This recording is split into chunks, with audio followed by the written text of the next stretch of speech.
conto Seminário dos Ratos, de Lígia Fagundes Telles, é o tema de nossa conversa de hoje. Vou fazer um resumo do conto e a análise, destacando elementos que podem ajudar a sua leitura. Este é o Litera Mais, bem-vindo! Seminário dos Ratos mostra os preparativos de uma reunião entre governo e autoridades estrangeiras para discutir um assunto de urgência: a invasão e avanço dos ratos numa região, possivelmente a cidade de São Paulo, pela sigla do órgão público RATESP. Uma casa de campo completamente isolada é escolhida para o 7º Seminário de Roedores, algo que foi cuidadosamente planejado pelas autoridades e criticado pelos jornalistas pelos gastos excessivos para reformar o local, pelos líderes se afastarem do centro da confusão e se afastar dos ratos também, além de se isolarem da imprensa. Vamos observando ao longo do conto as preocupações mesquinhas dos personagens protagonistas, o secretário do Bem-Estar Público e Privado e seu subordinado, o chefe das relações públicas. Essas preocupações vão da escolha do local afastado da população e da imprensa, a escolha dos convidados e do buffet e, por última das preocupações, o seminário em si, que evidentemente é uma ironia. Barulhos, de início apenas percebidos pelo secretário do Bem-Estar, vão tomando corpo literalmente e, na tentativa de averiguar a situação, o chefe das relações públicas descobre,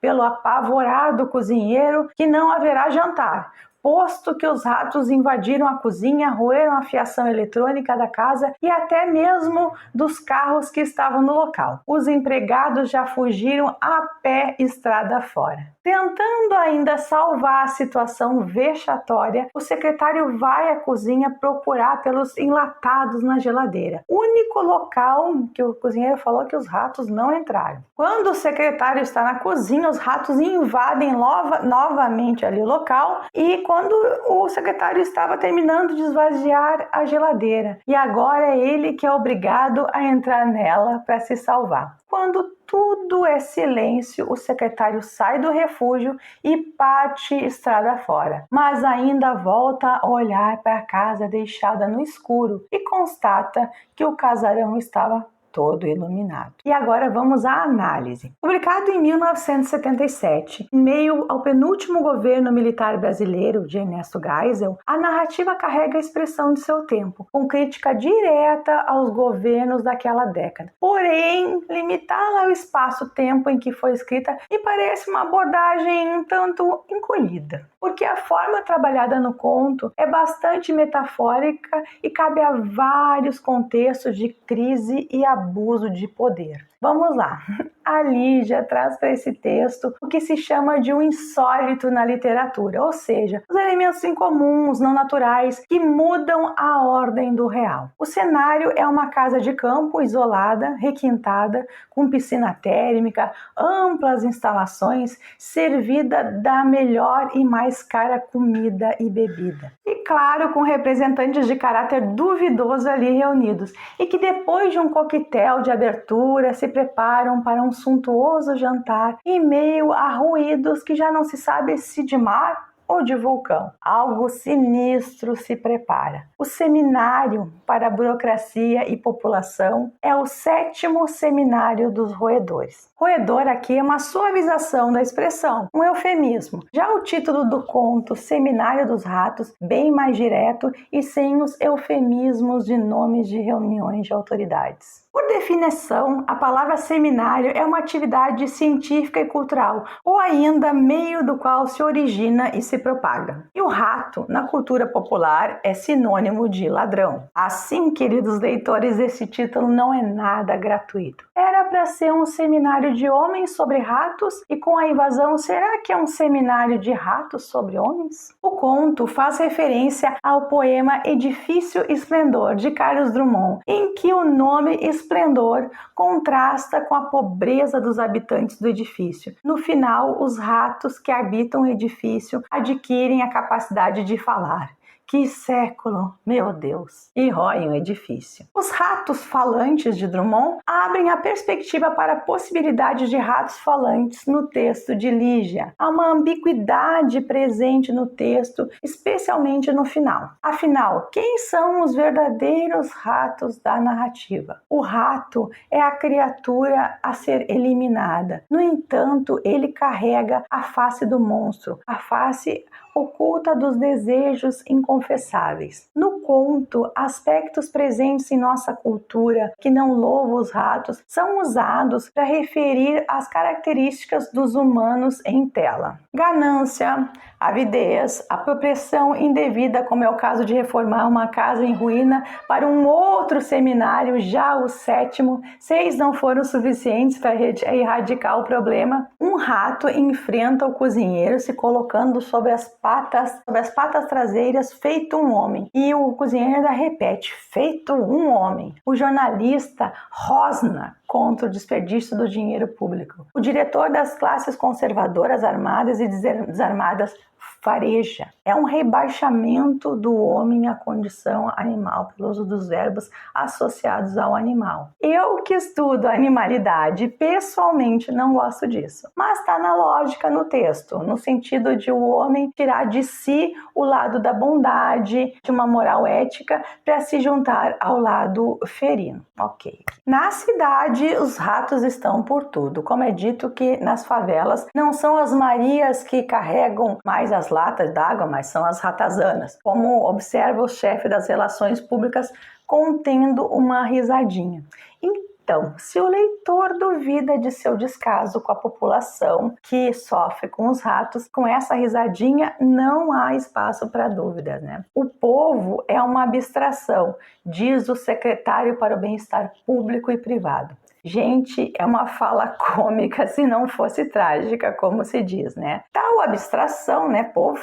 Vive em tal miséria que nem os gatos escapam. Já faz tempo que a população comeu tudo. Ouvi dizer que davam um ótimo cozido, diz o chefe de relações públicas. Enquanto isso, os integrantes do seminário comiam lagostas. O secretário, além de ser contra o povo, é contra a vinda do americano delegado de Massachusetts. Os ratos são os nossos, as soluções têm que ser nossas. Por que botar o mundo a par de nossas mazelas? Ele pergunta. Parece algo protecionista, mas também tem o tom manipulador de esconder atos corruptos sob o véu de uma suposta legalidade.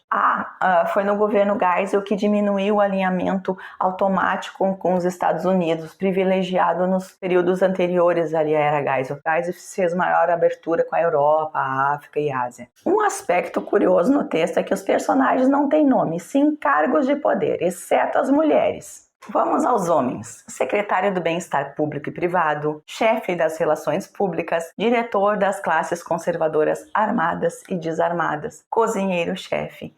Então, todos são uma função qualificada. Temos também a secretária do delegado de Massachusetts, que ficamos sabendo seu nome ser Glória. É um nome comum na época e um tanto irônico pela situação inglória do seminário. Também temos um outro nome feminino aludido pelo cozinheiro, a Euclídia, provavelmente a ajudante dele. Um nome incomum e contribui para dar um certo estranhamento aqui. O chefe do bem-estar público e privado parece ter pouco cuidado consigo e menos ainda com os outros. O pé dele, acometido de gota, não tem contato com o chão, que é uma alusão de pouco contato com a realidade. Ele está mais preocupado com seus adversários políticos, né, de esquerda, e com a opinião da imprensa, do que com o bem-estar da população. O narrador, em terceira pessoa, carrega a ironia ao longo do texto e antecipa uma possível vingança no desdobramento narrativo, quando o chefe de relações públicas olha com olhar suspeito e se aproxima de uma estátua de bronze sobre a lareira. Uma opulenta mulher de olhos vendados, empunhando a espada e a balança. A clara alusão a Têmis, deusa da justiça. Ele passa a mão num dos pratos empoeirados da balança. Ai, Lígia, como é que tu pode ser tão boa? Um gesto tão pequeno, meio ao acaso e tão proposital no texto. Os pratos empoeirados, significando que a balança da justiça andava sem uso ali, né? Uma sensível alusão às injustiças do período militar. Outras referências ao período são explícitas. Referência a Pinochet, beber do mesmo vinho, ou seja, das mesmas ideias. Da canção Gota d'Água, de Chico, aludida pelo chefe de relações públicas que dizia o povo estar cantando. Referência clara à censura dos movimentos culturais à época. E o chefe das relações públicas vai se esconder logo onde, quando a confusão se instaura? Claro, na geladeira. Já viram a expressão fulano foi para a geladeira? No caso, geralmente se é mandado para a geladeira, mas aqui é o próprio líder que se coloca lá até passar lá a tumulto. No final, não sabemos que fim levou os outros líderes que estavam na casa. Não fica claro. As paredes permanecem. Será a continuidade da repressão o porquê de a casa invadida não caiu de vez? E as luzes ficam acesas. Afinal, quem será que está decidindo o quê? Se gostaram do vídeo, deixe seu like. Se quiser comentar, comente que eu respondo. Se gosta desse tipo de conteúdo, inscreva-se no Litera Mais. Um beijo e até breve.